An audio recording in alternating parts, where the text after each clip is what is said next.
하나님은 살아 계십니다. 그래서 종종 여러분들에게 자신을 나타내십니다. 사람을 통하여서 자신을 나타내기도 하시고, 또 설교자의 설교를 통하여 하나님은 자신을 나타내시기도 하십니다. 또 여러분들에게 환상으로도 나타나기도 하시고, 또는 우리가 한 번도 경험해 보지 못한 어떤 초자연적인 그러한 현상 속에서 하나님은 자신을 나타내시기도 하십니다. 오늘 말씀에 보니까 아브라함도 환상 중에 하나님을 만나게 됩니다. 하나님이 환상 중에 아브라함에게 나타나신 것이죠. 15절 한번 보십시오. 1절 한번 보십시오. 이후에 여호와의 말씀이 환상 중에 아브라함에게 임하여. 이 말씀이 임했다는 것은 하나님이 나타났다는 것입니다. 제가 오늘 이 시간 하나님의 말씀을 지금 전하고 있지 않습니까? 여러분들이 믿음으로 바라보면 오늘 이 말씀 가운데 하나님을 만나게 됩니다. 하나님은 말씀 가운데 나타나시는 분이시거든요. 이 아브라함에게 하나님 어떻게 나타나셨습니까? 말씀 중에 하나님이 환상 가운데 말씀으로 나타나셨습니다. 아브라함은 환상 중에 자기에게 나타난 하나님이 두려웠습니다. 성경을 보니까 환상 중에 하나님의 말씀을 접한 것은 처음이었습니다. 지금 아브라함이 처음으로 환상 가운데 하나님의 말씀을 만나는 것입니다. 너무 두려운 거예요. 그래서 하나님께서 이렇게 말합니다. 두려워하지 마라. 나다. 안심하라. 네, 그렇게 말씀하십니다. 그러면서 하나님 뭐라 그러냐면 나는 너의 방패요 너의 지극히 큰 상급이니라. 이렇게 말씀하십니다. 자, 하나님은 어떤 분이실까요? 오늘 말하고 있죠. 우리의 방패라는 겁니다. 방패라는 게 뭐예요? 적의 공격에서 우리를 막아주시는 분이라는 것입니다. 하나님 여러분의 구원자세요. 여러분의 보호자이십니다. 여러분 믿으십니까? 예. 살아갈 때 막 무방비 상태처럼 느껴질 때가 있습니다. 벌거벗어진 것처럼 완전히 적나라하게 내 모습이 다 드러난 채 공격을 당하는 그런 일들이 종종 있습니다. 그럴 때 여러분 두려워하지 마십시오. 왜냐하면 주님이 여러분의 방패가 되시고 주님이 여러분의 갑옷이 되어 주실 것입니다. 주님 지금 아브라함에게 그렇게 말씀하시는 겁니다. 내가 너의 방패다. 그렇게 말씀하십니다. 그러면서 또 뭐라 그럽니까? 나는 너의 큰 상급이다. 작은 상급도 아니고 큰 상급이다. 상급이라는 것은 무엇입니까? 상급이라는 것은 하나님을 섬기는 우리에게 주시는 하나의 보상입니다. 우리가 주님 사랑하고 우리가 주님 위해서 헌신하고 우리가 주님 따라가면 우리 주님은 우리에게 상 주시는 분이십니다. 믿음이라는 게 뭡니까? 하나님이 계신 것을 믿고 하나님께 나아가는 자마다 상 주시는 분임을 믿는 것, 이게 믿음 아닙니까? 하나님은 자기를 찾는 자에게 상을 주십니다. 하나님은 하나님 앞에 나오는 자에게 상을 주십니다. 오늘 여러분 이 예배에 나오셨는데 상 받으려고 나오신 겁니다. 목사님 저는 상을 기대도 안 합니다. 뭐 안 하셔도 하나님은 여러분에게 상을 주실 것입니다. 오늘 아브라함에게 그렇게 말씀하고 계시는 거예요. 나는 너의 방패고 나는 너의 큰 상급이다.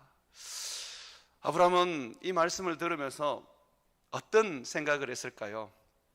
아브라함의 반응을 보니까 아브라함은 조금 하나님께 뭔가 모르는 괴로움이 있는 것 같아요. 약간의 실망이 있는 것 같아요. 여러분 한번 보십시오. 2절입니다. 아브라함이 이르되 주 여호와여 무엇을 내게 주시려 하시나이까? 나는 자식이 없사오니 나의 상속자는 이 다메섹 사람 엘리에셀이니이다. 지금 아브라함이 하나님께 대꾸를 하죠. 여러분 정말 이거 좋은 그런 지금 아브라함의 믿음의 진보입니다. 지금까지 아브라함은 하나님께 한마디도 안 했습니다. 가나안 땅에 들어와서 하나님이 아브라함에게 여러 번 말씀을 주셨고 하나님이 여러 번 아브라함을 찾아오셨지만 아브라함은 제단을 쌓고 예배는 드렸지만 한 번도 하나님 앞에 그의 말을 한 적이 없습니다. 왜 그랬을까요? 하나님이 낯설었겠죠. 하나님이 너무 두려웠겠죠.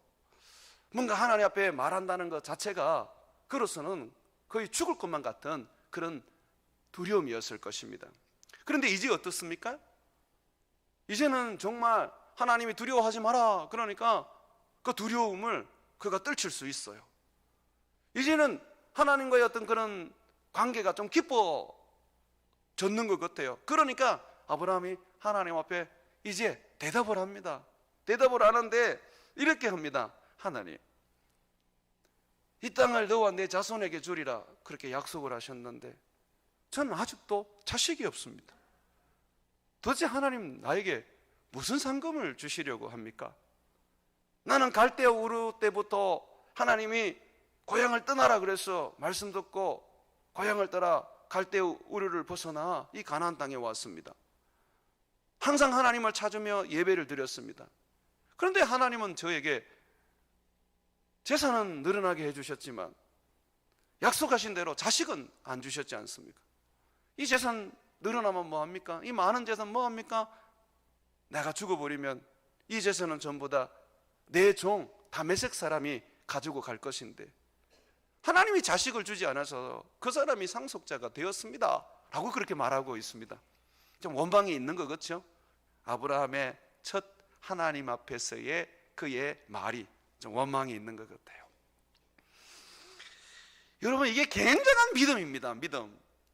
원망을 하든 또는 하나님 앞에 감사를 하든 또는 하나님 앞에 어떤 다른 표현을 하든 간에 뭔가 하나님의 그 말씀 앞에 내가 반응을 한다는 것은 굉장한 믿음입니다. 여러분들이 예배 하나 드리는 것으로 하나님과의 교제한다고 생각하시면 안 돼요. 아브라함은 그전부터 예배를 드렸어요. 그런데 아브라함은 이제 하나님과의 관계 속에서 그가 말을 합니다. 하나님은 말하시는 분이십니다. 말씀으로 우리 가운데 임하시는 분입니다. 우리가 거기에 하나님 앞에 대답하기를 원합니다. 하나님 앞에 우리의 생각을 아뢰기를 원합니다. 여러분, 하나님은 인격자세요. 때로는 우리가 하나님을 너무 이렇게 독재자처럼 여길 때가 있습니다. 제가 군대에 있을 때 위에 선임병들이 항상 그런 얘기를 하더라고요. 명령이 떨어지면 그냥 순종하면 돼. 그 속된 말로 까나면 까 이렇게 말을 하더라고요. 토를 달지 말라는 거예요. 그런데 하나님은 오늘 우리에게 말합니다. 나한테는 토 달아도 된다. 궁금한 게 있으면 말해도 된다. 도저히 받아들이지 못할 부분이 있으면 말하면 된다. 아브라함이 오늘 처음으로 하나님 앞에 불평 아닌 불평을 쏟아놓습니다. 하나님, 자녀를 주신다 그랬는데 하나님 안 주셨습니다. 도대체 하나님 나에게 큰 상급이라고 말씀하시는데 뭘 주신 겁니까? 이렇게 지금 하나님 앞에 말하고 있는 것이죠. 하나님은 그러한 아브라함을 향해서 네가 아주 지금 큰 죄를 저지르고 있구나. 감히 나한테 대항을 하다니. 이렇게 하나님 반응하지 않습니다. 하나님이 뭐라 그러냐면 아주 자상한 음성으로 아브라함에게 이야기해 주십니다. 어떻게 하십니까? 4절 보십시오. 여호와의 말씀이 그에게 임하여 이르시되 그 사람이 너의 상속자가 아니다. 아브라함아, 그 사람이 너의 상속자가 아니다. 네 몸에서 날 자가 네 상속자가 될 것이다. 아브라함아, 시간이 오래되었다고 해서 네 몸이 점점 늙어간다고 해서 내가 너에게 자녀를 못 준다라고 생각하는 것은 참 어리석은 일이다. 나는 전능하신 하나님이다. 없는 것을 있게 하고 죽은 것을 살리고 망한 것을 다시 일으키는 하나님이다. 절대로 네 종이 상속자가 될 수는 없다. 내가 너에게 반드시 아들을 줄 것이다. 네 몸에서 난 자, 네 몸을 통하여 상속자가 태어날 것이다. 그러면서 주님이 아브라함에게 좀 더 자세하게 설명을 해주고 그리고 아브라함이 이해할 수 있도록 그에게 시청각 교제를 하나님이 사용하십니다. 이 아브라함을 바깥으로 데리고 나가시는 거죠. 지금 보니까 하나님이 임한 그 시간이 어떤 시간입니까? 밤이죠, 그죠? 이제 주님께서 바깥으로 데리고 나갑니다. 한번 5절 보십시오. 그를 이끌고 밖으로 나가 이르시되 하늘을 우러러 무별이 셀 수 있나 보라. 또 그에게 이르시되 네 자손이 이와 같으리라. 주님께서 아브라함을 데리고 나가서 하늘에 수많은 무별들을 보게 하십니다. 엄청난 별들이 있거든요. 주님이 그걸 보여주시면서 말합니다. 아브라함아, 네 자손이 이렇게 될 거야. 자, 네 눈에 이거 보이지? 나는 분명히 너를 이렇게 만들어준다. 아브라함이 처음으로 하나님의 말씀 가운데 눈으로 하나님의 설명을 듣게 되었습니다. 여러분, 하나님 얼마나 자상하십니까? 이런 자상한 하나님을 섬기는 여러분들, 그냥 군대도 아닌데 그냥 시키면 시키는 대로 해야지, 하라 그러면 해야지, 이렇게 하나님 섬기지 말고 때로는 하나님 앞에 이해가 안 되는 부분은 하나님, 저는 이해가 안 됩니다. 왜 하나님 아직까지 하나님께서 이것을 이루어주지 않으십니까? 하나님 내게 이렇게 약속을 하셨는데 왜 하나님 이것이 응답되지 않습니까? 하나님, 이것이 내가 잘못 들은 귀신의 소리입니까? 아니면 하나님의 소리 맞습니까? 우리가 그렇게 하나님 앞에 말해야 하는 것입니다. 그것이 바로 아버지와 아들, 아버지와 자녀의 관계인 것입니다. 여러분들이 하나님의 자녀인 것을 믿습니까? 그러면 하나님을 친근하게 대하십시오. 버릇없이 대하는 것과 친근하게 대하는 것은 다른 겁니다. 그죠? 우리 하나님을 두려워해야 합니다. 이 두려워한다는 게 뭡니까? 예의를 갖추고 정말 하나님을 예배하고 정말 하나님을 존경하고 공경해야 되죠. 그러면서 어떻습니까? 우리 하나님은 내 아버지잖아요. 그래서 성령이 우리 안에 계시면 하나님 아버지를 부를 때 어떻게 부릅니까? 아빠, 아버지라 부른단 말이죠. 얼마나 성령께서 하나님과 우리의 관계를 친근하게 만들어 놓으시는지 우리 입에서 60이 되든 70이 되든 100살이 되든 아빠라고 그렇게 부르도록 해주신단 말입니다. 그러므로 사랑하는 여러분, 오늘 아브라함이요, 주님 앞에 처음으로 입을 띄고 자기 속에 있는 거 쏟아내었더니 우리 하나님께서 참 더욱더 자상하게, 그리고 밖으로 데리고 나가서 하늘의 별들을 보여주시면서 하나님께서 반드시 그 약속을 이루어 주실 것을 말씀해 주셨습니다. 아브라함은 이런 자상한 하나님, 그 하나님 앞에 그는 참으로 큰 은혜를 받게 됩니다. 6절 한번 보십시오. 아브라함이 여호와를 믿으니 여호와께서 이를 그의 의로 여기시고, 여기 보십시오. 아브라함이 그제서야 여호와를 믿습니다. 자손을 주리라, 예수 그리스도를 너에게 주리라, 세상의 구원자를 주리라, 네 몸에서 구원자가 태어날 것이다. 그래서 그 구원자로 말미암아 수많은 사람들이 구원을 얻을 것이다 하는 이 말씀을 아브라함이 믿게 되는 것입니다. 여러분, 이 하나님을 믿는다는 거 우리가 조금 급한 경향이 있어요. 교회를 내 가족들을 또는 이웃들을 이렇게 데리고 오죠. 오면 막 윽박지르듯이 말합니다. 믿는다 그래라, 아멘 해라.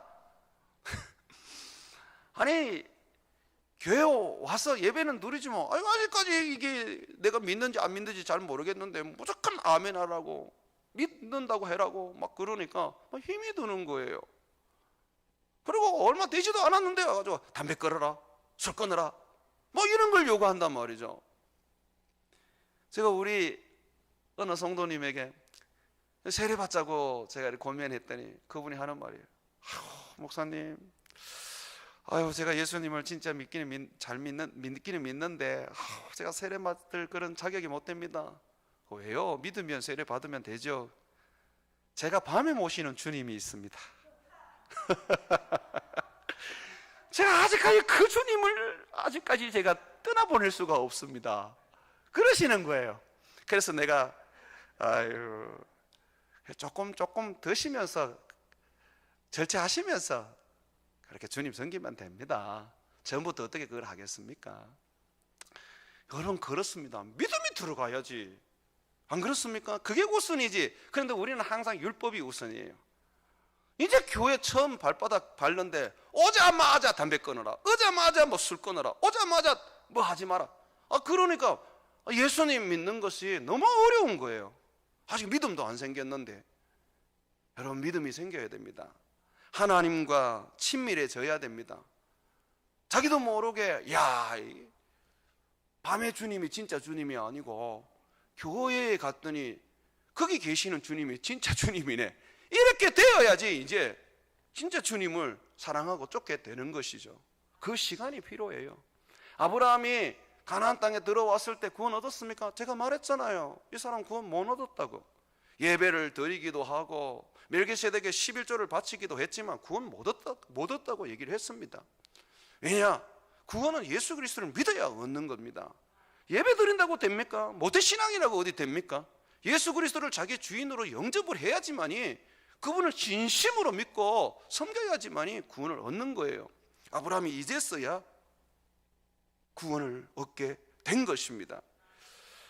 이 부분은 내가 임의로 해석하는 게 아닙니다. 이 마태복음 6장에 여호와를 믿으니 여호와께서 이를 그의 의로 여기셨다라는 부분은 로마서를 가보면 바울은 이것을 구원을 얻는 근거로 제시를 합니다. 아브라함이 어떻게 구원을 얻었습니까? 예수님을 믿음으로 구원을 얻은 거 아닙니까? 그와 같이 지금도 예수님을 믿음으로 말미암아 구원을 얻습니다. 이렇게 설명을 합니다. 아브라함이 율법직에서 구원 얻었습니까? 아브라함 율법직에서 구원 얻은 거 아니지 않습니까? 아브라함은 예수님을 믿음으로 구원을 얻었지 않습니까? 이게 바울이 가르치는 거거든요. 오늘 우리가 이걸 배우는 거예요. 하나님이 구원에 이르게 하시려고 참 많은 시간들을 아브라함과 함께 하시면서 설득도 하시고, 또는 환상 중에 나타나기도 하시고, 때로는 하나님이 신비로운 기적도 일으켜서 아브라함을 알고 믿게 만드시는구나. 하나님의 열심이 결국은 사람을 구원하실 겁니다. 그러니까 여러분들은 그저 기도만 하십시오.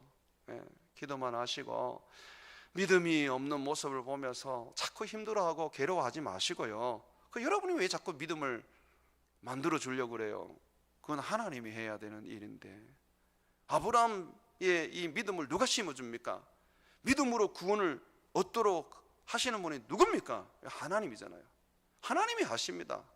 환상 중에도 나타나시고, 그죠? 하나님께서 또 이적과 기적을 통해서도 나타내시고, 또 여러분 말씀을 통해서 가르치기도 하시고 하나님이 하실 것입니다. 이제는 동일합니다. 우리에게는 성령이 계시기 때문에 성령이 우리를 가르칠 것입니다.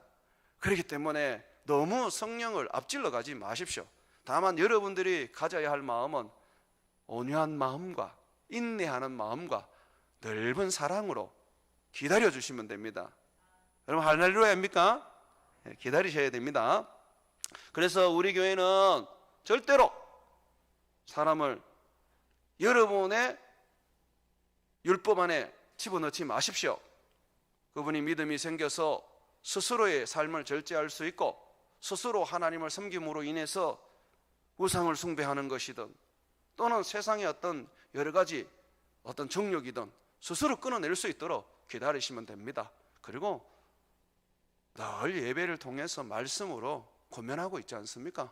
하나님이 말씀 가운데 임하여 계속해서 그 마음에 가르치고 계시니까 여러분들은 그저 하나님을 따라오시면 됩니다. 하나님이 얼마나 기쁘셨는지 몰라요. 이제 아브라함이 자기 몸으로 태어날 세상에 오실 하나님의 아들, 유일한 구원자 예수 그리스도를 믿게 됨으로써 하나님이 너무너무 이제 막 기쁘셨어요. 그래서 여러분 보십시오. 4절에 또 그에게 이르시되 나는 이 땅을 내게 주어 소유를 삼게 하려고 너를 갈대아인의 우르에서 이끌어낸 여호와니라. 이 말씀이 뭐냐 하면, 아브라함이 하나님 말씀을 딱 믿으니까, 하나님이 말씀하시는 그의 자손 예수 그리스도를 믿으니까 하나님이 드디어 네가 이제 깨달았구나, 이제 믿었구나, 내가 너를 믿게 하려고, 내가 너를 천국에 데리고 가려고 내가 갈대아 우르에서 너를 이끌어낸 하나님이다, 이래 말씀하시는 거예요. 하나님이 이제 기뻐하시고 즐거워하시고 하나님이 행복해 하시는 거예요. 이 하나님의 기쁨을 누가 알겠습니까? 예수님도 사마리아 땅에서 남편 6 있는 한 여인을 전도하시고, 그 여인이 예수님이 세상의 구원자, 아브라함의 자손 예수 그리스도인 것을 알고 믿었을 때 너무너무 기뻐했습니다. 그때 예수님이 점심도 못 먹고 계셨을 때인데도 불구하고 예수님은 그 기쁨이 얼마나 큰지 그 배고픔을 잊어버리셨습니다. 제자들이 마을로 내려가서 먹을 것을 구해서 예수님께 가져왔을 때에 예수님께서 너무 기뻐서 그 음식을 예수님이 거절하셨습니다. 그래서 제자들이 예수님, 누가 먹을 것을 갖다 주셨습니까? 라고 그렇게 되물었어요. 그래서 예수님 뭐라 그러셨어요? 너희가 모르는 하늘 양식이 내게 있다. 우리 주님은요, 이처럼 죄인 하나가 회개하고 돌아오는 거, 예수 그리스도를 믿고 구원에 이르는 것을 너무너무 기뻐하시고, 그 일로 인하여 예수님은 어깨를 들썩이며 춤을 추시는 분이십니다. 그렇기 때문에 사랑하는 여러분, 우리 주님이 영혼 구원에 얼마나 마음을 쏟는지 항상 기억하십시오. 그리고 주님이 구원한 그 사람을 하나님이 끝까지 끌고 가셔서 마침내 저 천국으로 이끌어 간다는 것도 잊지 마십시오. 주님께서 이 땅을 내게 주어 소유로 삼겠다라고 하셨는데, 여러분, 이 땅은 가나안 땅을 말하죠. 그런데 그 가나안 땅은 상징입니다. 여기서 말하는 이 땅은 새 땅, 새하늘과 새 땅을 말하는 새 땅입니다. 장차 예수님이 오셔서 이 망하는 세상 망에게 주님께서 두시고 새롭게 세우시는 새하늘과 새 땅을 말하는 것입니다. 그러면 이것이 이렇게 우리가 해석이 되는 것입니다. 내가 너를 천국으로 데리고 가려고, 천국을 내가 너의 소유로 삼게 하려고 한 여호와다. 그렇죠. 여러분, 성경을 우리가 읽어보면 우리는 예수 그리스도와 함께 뭐라 그럽니까? 상속자라 그러지 않나요? 우리가 무엇을 상속받습니까? 하나님 나라를 상속받는 거예요. 새하늘과 새 땅을 상속받는 자예요. 여러분, 이 땅에 땅 한 평 없어도 괜찮습니다. 아파트 하나 없어도 괜찮아요. 남들 다 있는 12평 아파트, 나는 왜 하나 없나? 아이고, 괜찮습니다. 이 땅에서 아파트 한 채 없이 살아도 주님 바라보고 사시는 분은 천국에 하나님이 여러분 손으로 짓지 않은 집을 지어놓고 여러분을 기다리고 계십니다. 정말 그렇습니다. 주님이 새 땅을 약속을 하셨거든요. 이 아브라함이 이거를 알아요. 이제 왜냐하면요, 히브리서에 보게 되면 아브라함은 살아생전에 가나안 땅에 땅 한 평 사지 않았어요. 아내를 묻는 묘지로 사용하는 막벨라 굴 외에는 어떤 땅도 그는 소유하지 않았어요. 만약에 가나안 땅이 진짜 가나안 땅이 하나님이 약속하신 소유라면 돈으로 샀겠죠. 하나님 주시는 축복의 그 도구가 돈이었지 않습니까? 그런데 그게 아니거든요. 그래서 성경에 보면 그런 얘기를 합니다. 아브라함은 이 땅에 살면서 땅의 것을 바라보지 않았다. 저 영원한 도성, 그 영원한 도성이 새 예루살렘을 말하거든요. 그것이 새 땅, 새 하늘과 새 땅에 세워지는 것이거든요. 그걸 바라보았다라고 말하고 있습니다. 아브라함은 지금도 하나님 곁에서 장차 예수님이 이 땅에 오셔서 세울 그 새 하늘과 새 땅을 바라보고 있을 것입니다. 아브라함이 주님 앞에 이런 질문을 합니다. 8절 한번 보십시오. 그가 이르되 주 여호와여, 내가 이 땅을 소유로 받을 것을 무엇으로 알리이까? 하나님, 내가 이제 예수님을 믿는데 내가 천국에 들어갈 수 있다는 거 내가 뭘 알 수 있죠? 새하늘과 새 땅을 내 기업으로 받을 수 있다는 것을 내가 뭐로 알 수 있을까요? 그거는 아주 먼 미래의 이야기지 않습니까? 내가 그걸 어떻게 주님 내가 알 수가 있겠습니까? 근데 주님께서 아브라함에게 언약을 합니다. 아브라함아, 내가 누구냐?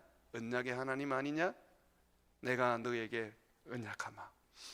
반드시 내가 너에게 약속한 이 땅을 너와 내 자손이 소유하도록 해줄 것이다.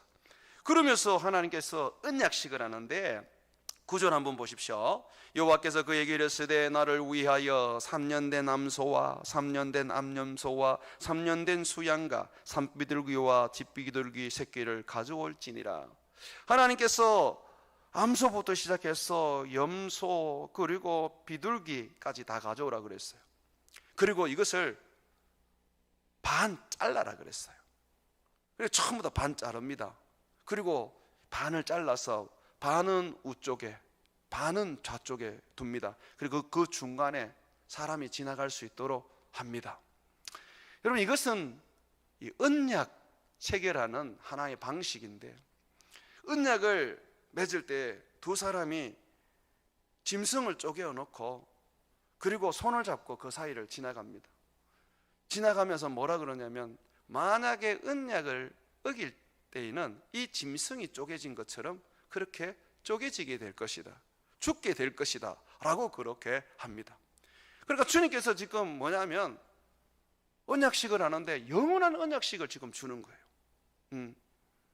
하나님께서 이 짐승을 쪼개놓고 이 언약을 어기는 사람은 너나 나나 누구 하나는 언약을 어기면 쪼개진다 라고 그렇게 말하십니다. 그런데 하나님은 이 언약을 체결할 때 아브라함을 데리고 들어가지 않습니다. 스스로 혼자서 언약을 해버립니다. 아브라함에게는 아무런 책임이나 또는 어떠한 아브라함이 해야 될 그런 어떤 의무를 지우지 않습니다. 하나님이 혼자서 다 해버리세요. 한번 보세요. 17절. 해가 져서 어두울 때에 연기 나는 화로가 보이며 타는 횃불이 쪼갠 고개 사이로 지나더라. 하나님 혼자 지나가시는 거죠. 하나님이 지금 스스로 언약을 하시는 것입니다. 자기 혼자서 아브라함에게, 만약에 내가 이 언약을 지키지 않으면 나는 너희들이 말하는 것처럼 나는 쪼개질 것이다. 우리 하나님이 거짓말을 하실 수 없는 분이잖아요. 영원하신 하나님께서 불의한 분이 아니시잖아요. 하나님은 이토록 자기 생명을 걸어놓고 지금 약속을 하는데요, 하나님이 이 언약을 체계하면서 이런 약속을 해줍니다. 무슨 약속을 해주느냐 하면, 한번 보십시오. 13절. 여호와께서 아브라함에게 이르시되 너는 반드시 알라. 내 자손이 이방에서 객이 되어 그들을 섬기겠고 그들은 400년 동안 내 자손을 괴롭히다가 그들이 섬기는 나라를 내가 징별할지며 그 후에 내 자손이 큰 재물을 이끌고 나오리라. 네 자손이 이방의 객이 된다 그랬어요. 이 이방은 이집트를 말합니다. 거기서 400년 동안 종살이하게 되는데 괴롭힘을 받을 것이라고 말합니다. 그러나 하나님께서 그 나라를 징벌해서 결국은 거기에서 나오게 될 것이다, 구원을 받을 것이라고 말합니다.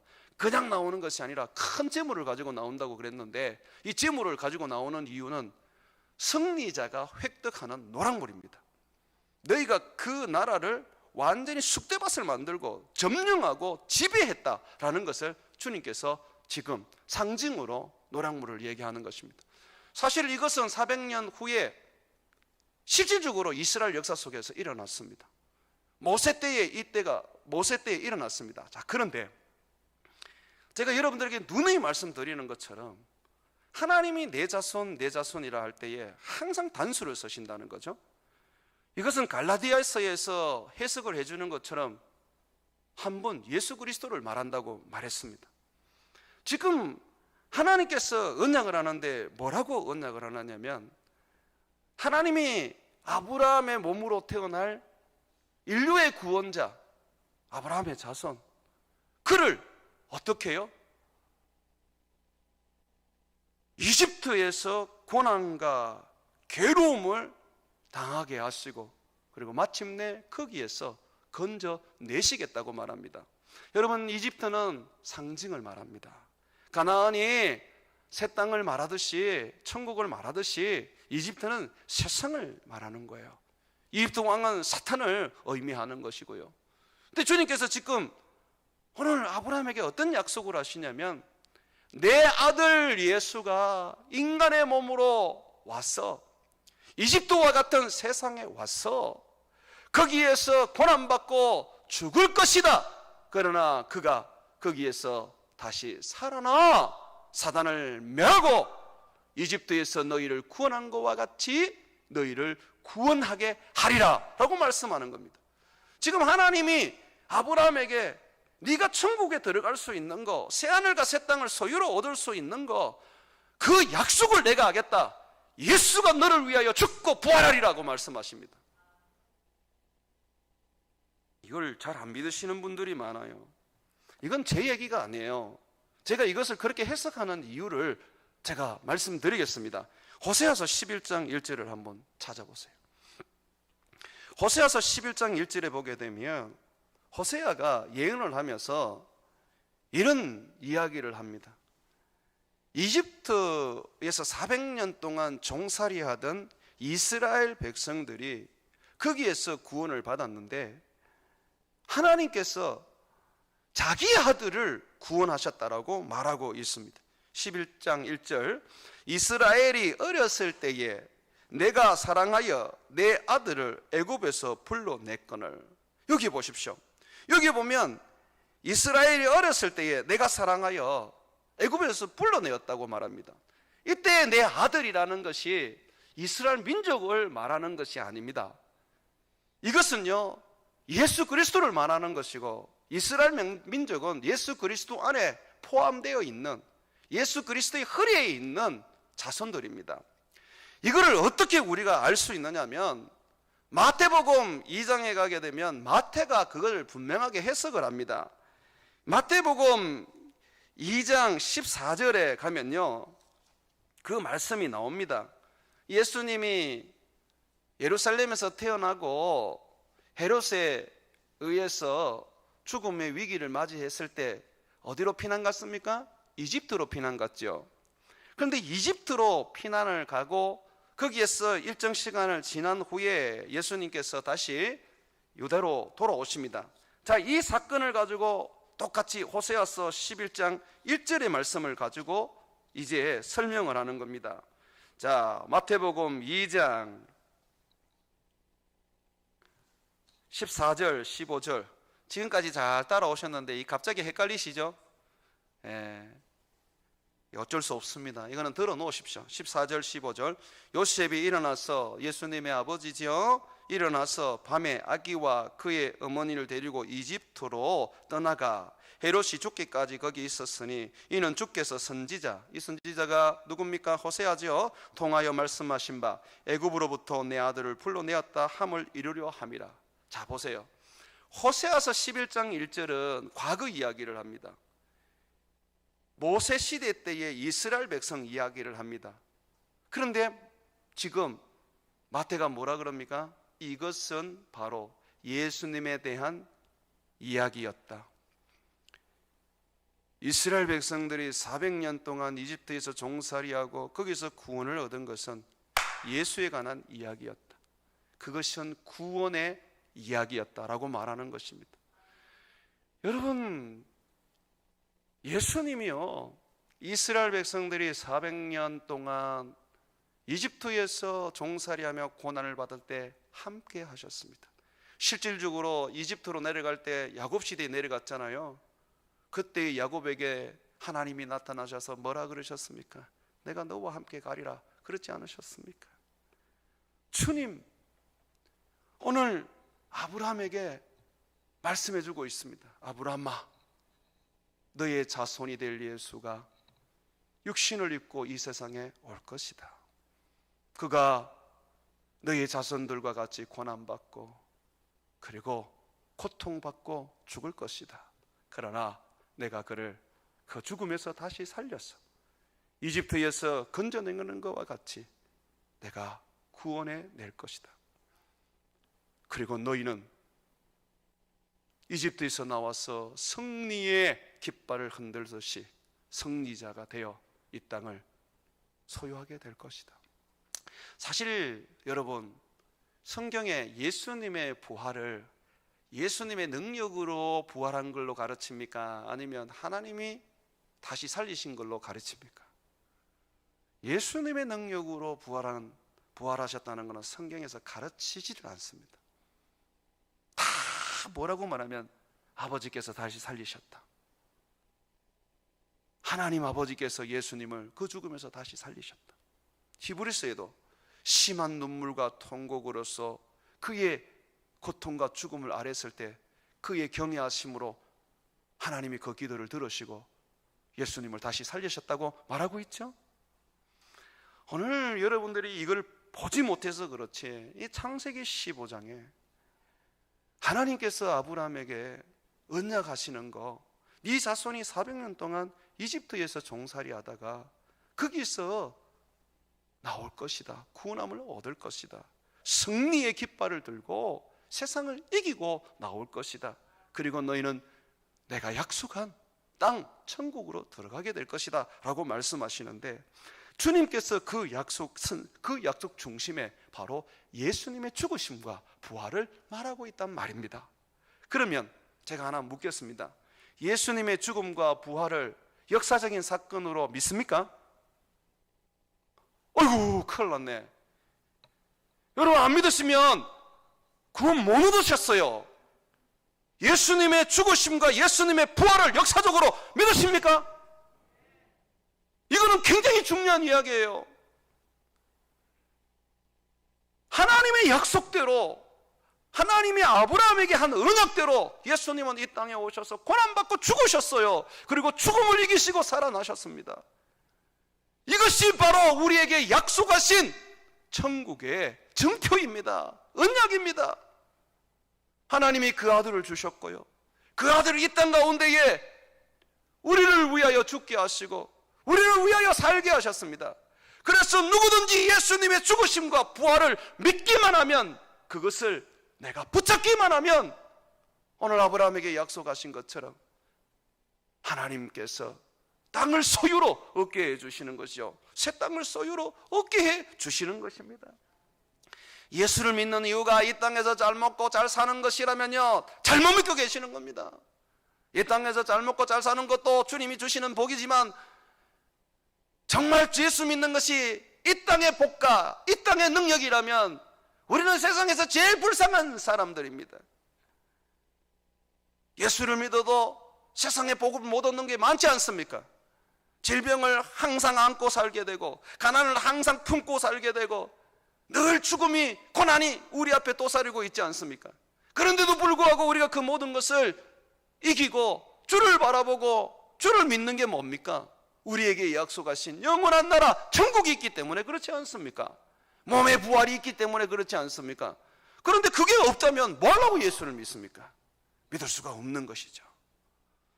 하나님이 믿음의 조상 아브라함에게 언약을 합니다.